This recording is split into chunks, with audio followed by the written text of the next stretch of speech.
नमस्कार दोस्तों। सन 412 ईसा पूर्व, पिछले अध्याय में बात की थी हर्यक वंश के अंतिम शासक नागदशक की, जिसकी हत्या एक दूसरा नाग शिशुनाग कर देता है।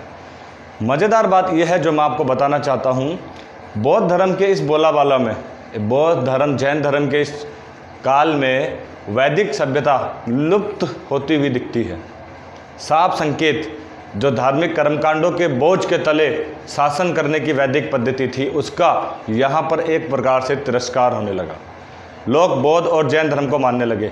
तो क्या इस दौर में वैदिक धर्म वालों ने प्रयास नहीं किया होगा कि लोगों को वापस वैदिक धर्म से जोड़ा जाए? सोचने वाली बात है।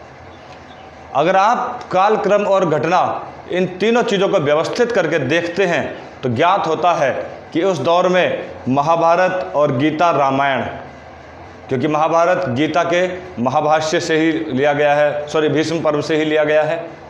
मज़ेदार बात है, समझने वाली बात है। जब ज़्यादा धार्मिक कर्मकांड हो गए थे, जहाँ पर लिखा था कि अग्निष्टोम यज्ञ में पशु आहुति, महिलाओं के अनादर, उन सब चीज़ों के बाद लोग बौद्ध धर्म पर जुड़ना आरंभ हो गए थे। बचाव हेतु सन 500 ईसा पूर्व के आसपास आप इंटरनेट पर सर्च करिए, इसी दौर में गीता की रचना होती है। और गीता में सबसे पहला अध्याय में क्या लिखा है? कर्म ही पूजा है, कर्म ही प्रधान है। साफ संकेत था कि धर्म से हटकर वैदिक धर्म भी कर्म को ही मान्यता देता है। जीव हत्या पाप है, ये गीता में था, परंतु उससे पहले जो हो रहा था वो काफ़ी था लोगों को दूर करने के लिए, जिसका परिणाम ये हुआ कि बौद्ध धर्म यहाँ पर तेज़ी से फैलता चला गया। ये प्रयास तब गीता और रामायण का निर्माण करने के बाद उस स्तर पर कामयाब नहीं हुए जितना आगामी दौर में कामयाब होंगे।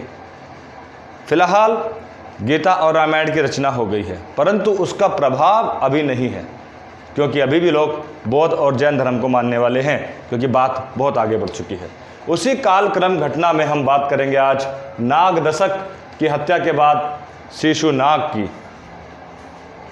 शिशुनाग, ऐसा माना जाता है कि नागदशक की हत्या शिशुनाग ने ही की। शिशुनाग उसका अमात्य यानी मंत्री हुआ करता था। घटना 412 ईसा पूर्व की है। मैं आपको एक बात और बता दूं, इतिहास में आप जो भी पढ़ते हैं, आप अगर मेंस की तैयारी कर रहे हैं तो कुछ भी चीज़ लिखने से पहले ये लिखेंगे स्रोत क्या है। महावंश के अनुसार, दीपवंश के अनुसार जो बौद्ध ग्रंथ थे, आप उनके अनुसार बात कर रहे हैं, अन्यथा आपके वो अपने विचार हो जाएंगे।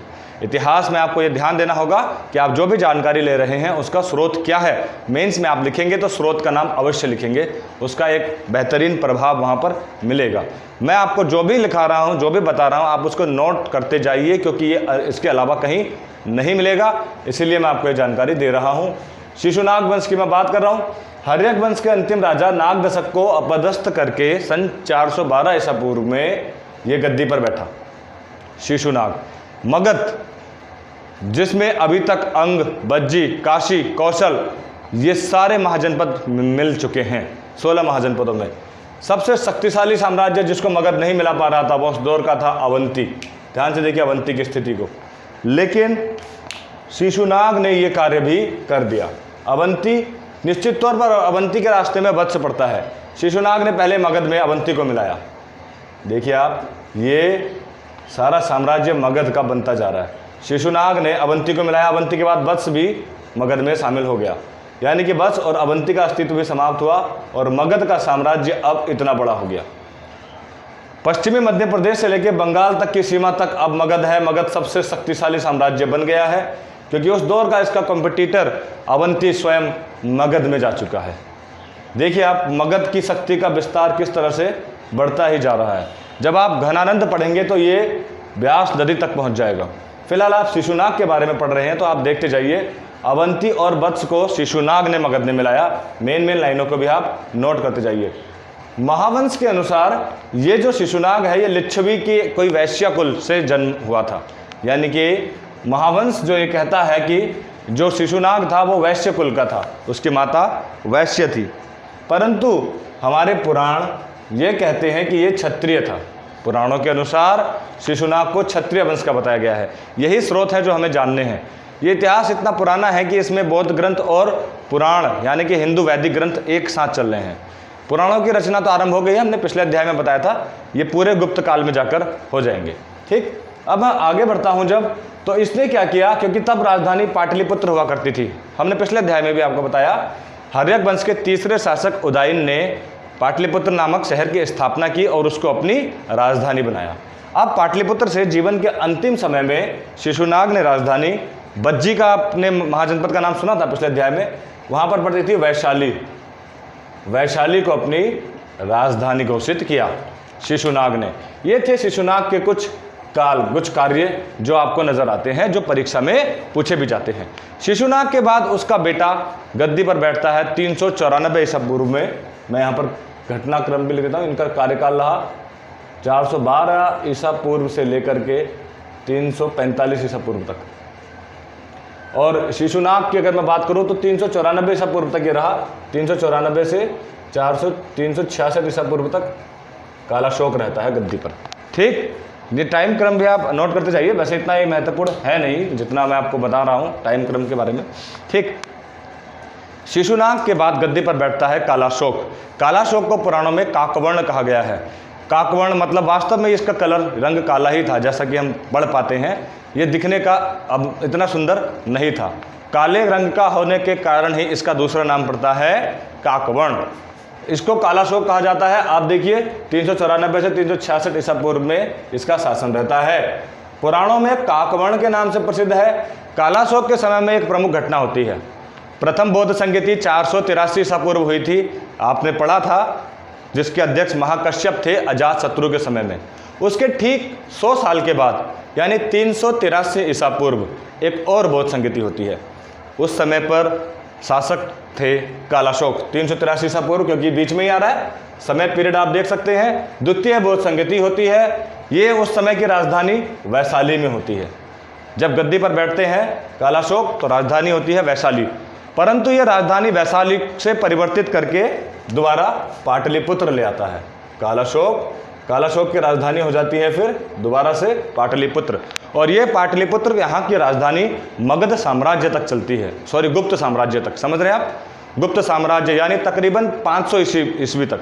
यहाँ से लगभग 700 साढ़े 700 वर्षों तक मगध अपनी शक्ति का प्रदर्शन करता रहेगा और पाटलिपुत्र उसकी राजधानी का केंद्र बना रहेगा। यह भी नोटिस करने वाली बात है। लेकिन जब यह राजधानी वैशाली में होती है, शिशुनाग अपने अंतिम समय में राजधानी वैशाली बनाता है और कालाशोक उसी समय पर द्वितीय बौद्ध संगति कर देता है, जिसके अध्यक्ष होते हैं सर्वकामी। और समय होता है, मैंने कहा, प्रथम बौद्ध संगति के उपरांत ठीक 100 साल बाद 383 ईसा पूर्व। देखिए यहाँ पर साफ तौर पर लिखा है, ये नोट करते जाइए आप। पूछा जाता है द्वितीय बौद्ध संगति किसके समय में हुई, तो राइट आंसर है कालाशोक। अच्छा, बाणभट्ट ने एक किताब लिखी हर्षचरित, उसके अनुसार क्या होता है कि एक बार ये घूम रहा था मार्केट में, बाजार में अपने क्षेत्र के, वहाँ पर महापद्मनन, देखिए नंद वंश का संस्थापक, अभी साम्राज्य स्थापित करेगा, ऐसा माना जाता है बाणभट्ट के हर्षचरित के अनुसार कि महापद्मनन ने छुरा भोग कर इसकी हत्या कर दी। कालाशोक की 466 ईसा पूर्व हत्या कर दी गई। ठीक, ऐसा महापद्मनन ने किया। महापद्मनन इसके बाद नंद वंश की स्थापना करेगा, जो अत्यंत महत्वपूर्ण होगा, जिसको एकराट उग्रसेन की उपाधि भी मिलेगी। आगे इतिहास में हम बहुत महत्वपूर्ण नामों की भी चर्चा करेंगे, क्योंकि उसके बाद मौर्य काल आएगा, चंद्रगुप्त मौर्य, अशोक। हम इतिहास के नज़दीक अब बढ़ते जा रहे हैं और जिस रफ्तार से हम चल रहे हैं, अतिशीघ्र ही हम लोगों की डिमांड है, बच्चों की डिमांड है कि आप आधुनिक भारत पढ़ाइए। निश्चित तौर पर थोड़ा समय लगेगा, लेकिन इतिहास को हम बारीक से पढ़ते जा रहे हैं, वहाँ पर ज़रूर पहुँचेंगे और वहाँ पर भी इस तरह से ही अच्छे तरीके से हम विश्लेषण करेंगे। हम जो भी पढ़ रहे हैं उसको अच्छे से पढ़कर आगे बढ़ें, ये मेरी इच्छा है। इसलिए आपको बेशक थोड़ा इंतज़ार करना पड़ रहा होगा, वैसे भी 1 साल तक कोई फॉर्म नहीं आने। आप अपने इतिहास को बेसिक के साथ मजबूत करते चलिए, मैं आपके साथ हूँ। ठीक, देखिए महाबोधि वंश के अनुसार एक और बौद्ध ग्रंथ, जितनों के पीछे वंश लिखा है, दीप वंश, महावंश, ये सब बौद्ध ग्रंथ हैं, आप ध्यान से सुनिए। वैदिक ग्रंथ के नाम पर यहाँ पर मात्र पुराण होंगे। तो महाबोधि वंश के अनुसार इसके 10 पुत्रों ने 22 वर्षों तक राज किया, यानी कि 445 ईसा पूर्व तक इनका शासन रहा। 466 ईसा पूर्व में इसकी हत्या होती है, इसके 10 पुत्रों ने यहाँ पर शासन किया। उनका उल्लेख हमें ज़्यादातर नहीं मिलता, लेकिन इतना ज़रूर पता चलता है कि शिशुनाग वंश का अंतिम राजा था नंदीवर्धन। शिशुनाग वंश का अंतिम राजा था नंदीवर्धन, जिसकी हत्या महापद्मनन ने की। और महापद्मनंद ने स्थापित किया नंदवंश। ये वही नंदवंश है जिसका एक राजा था घनानंद, और उसी के दौर में भारत पर हमला होता है मकदूनिया के शासक सिकंदर का।